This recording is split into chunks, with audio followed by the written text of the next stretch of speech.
and a graduating BSN student who will speak on behalf of the undergraduate students.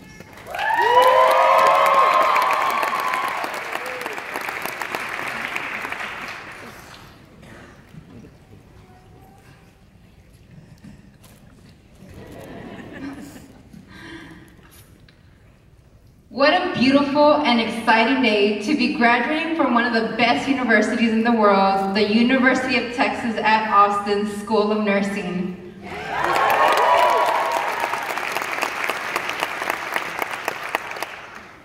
My name is Yuri Gamez.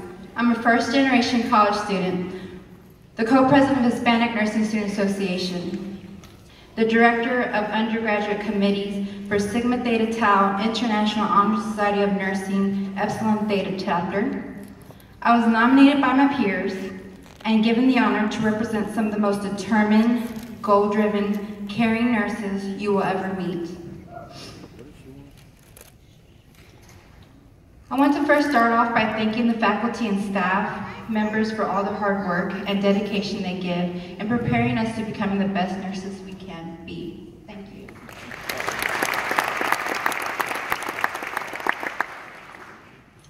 I want to also thank our family and friends,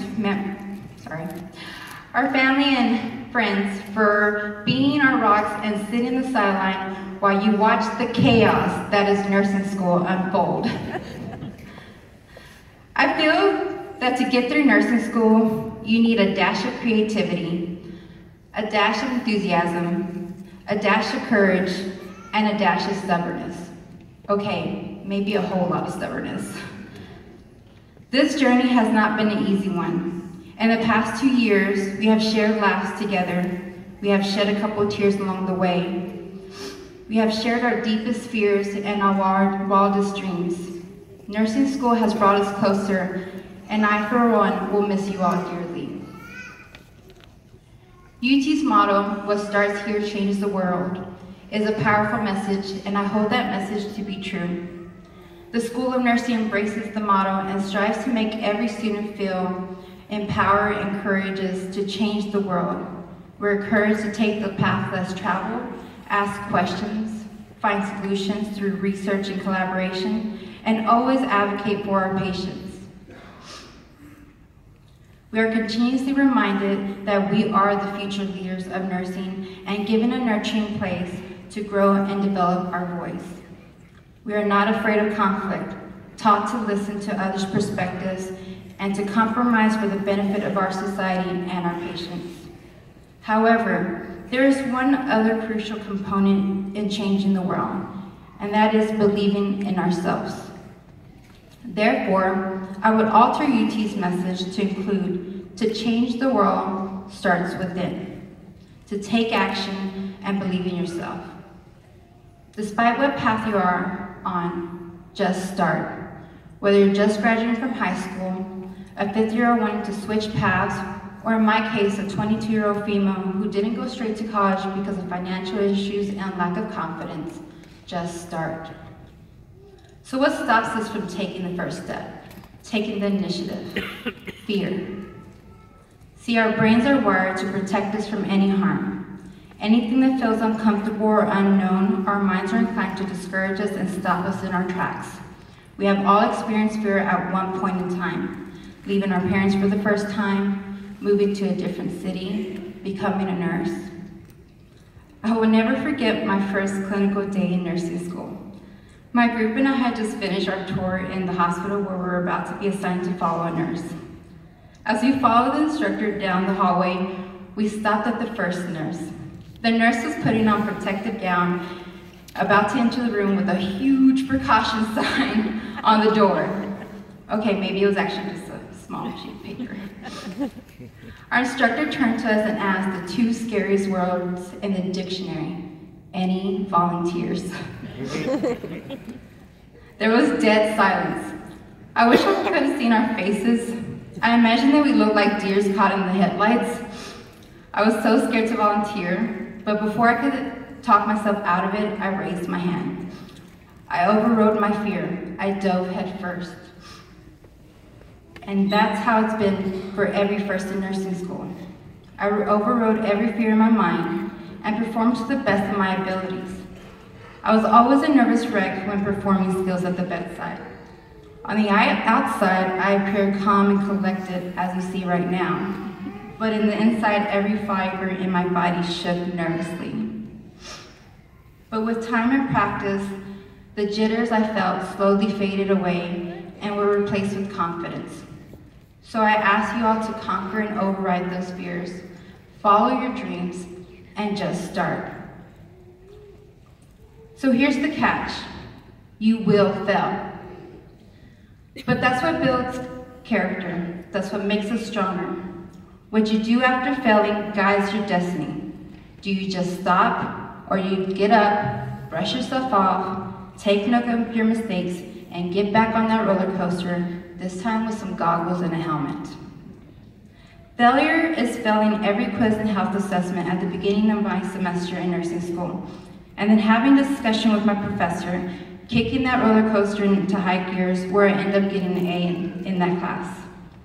Failure is not completing your patient assessment by not tracing every connection to your patient your second year of nursing school, then calling your instructor to assist you in replacing the IV medication only to realize that the tubing was not labeled correctly, then having to get additional equipment while your professor waits to correct the situation.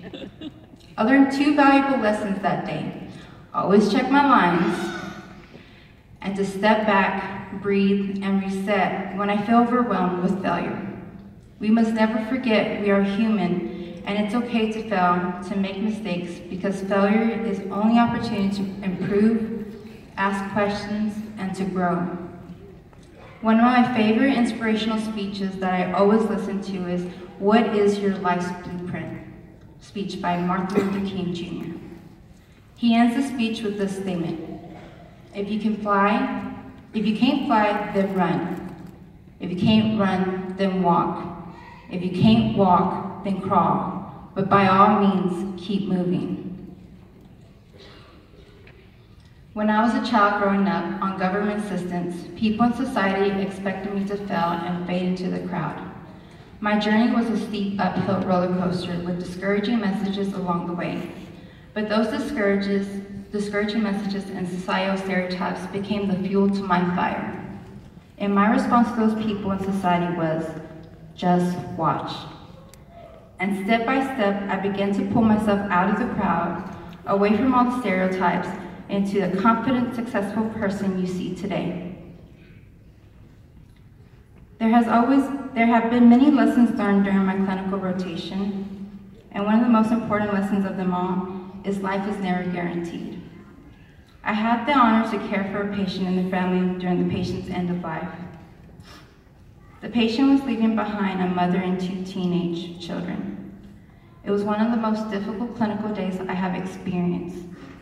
There's no amount of clinical practice, reading, research, or conversation that can prepare you for caring for a grieving family. In those moments, there are no words that can be said to comfort a family member. What we can do is be present, listen, and allow yourself to feel. Don't be afraid to cry or laugh with your patient and family members. It's often the most memorable part of the whole experience. Leaving that clinical day,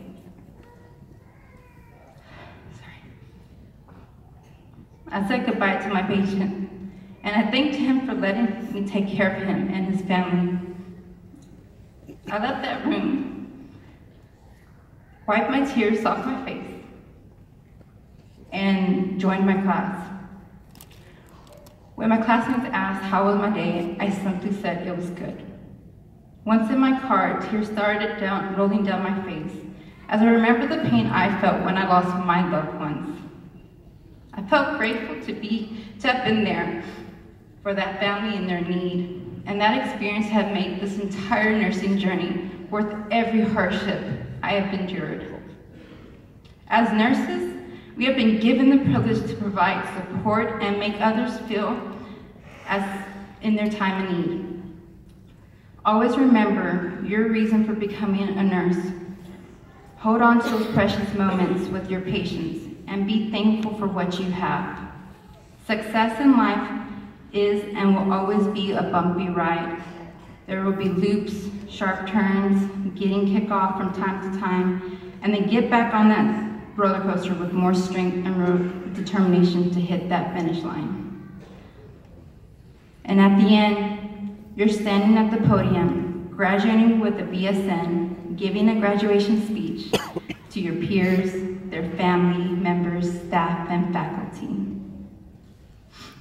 Graduating with my BSN has provided me a platform to inspire and help others.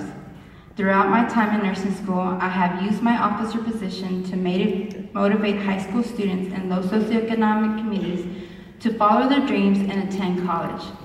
I have become a mentor and an inspiration to many of the members of Hispanic Nursing Student Association, also known as HNSA. I have collaborated with others in the School of Nursing Organization presidents in raising funds to help students impacted by Hurricane Harvey. I have dedicated countless of hours to bringing awareness about diabetes and heart disease to the Hispanic community. For the past 3 years, I have demonstrated hands-only CPR to a large group of minority women who attended the Vestido Rojo events hosted by American Heart Association. Finally, one of my proudest accomplishments in nursing school was helping Lauren Cannon, our HNSA volunteer coordinator at the time, and who is graduating with us today, organize a healthcare screening for Univision, the American Spanish broadcast television network. One of my missions in life is to improve the health and lifestyle of the Hispanic community through education, resource, and awareness. I feel that success comes with obligation to improve our world. To reach out our hands and help someone because you may be the only light of hope for that person. As leaders, we must be honest, courageous, inspiring, offer guidance, and always display confidence when facing our fears. Small actions lead to significant impacts, and when we believe in ourselves, join forces, and help others, we can change the world.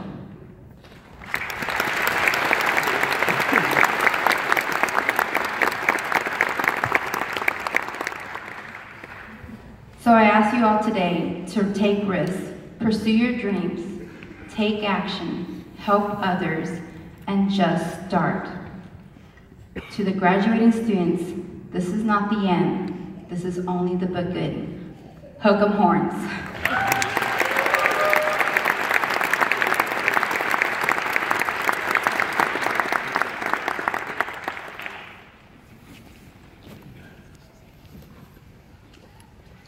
Thank you to both,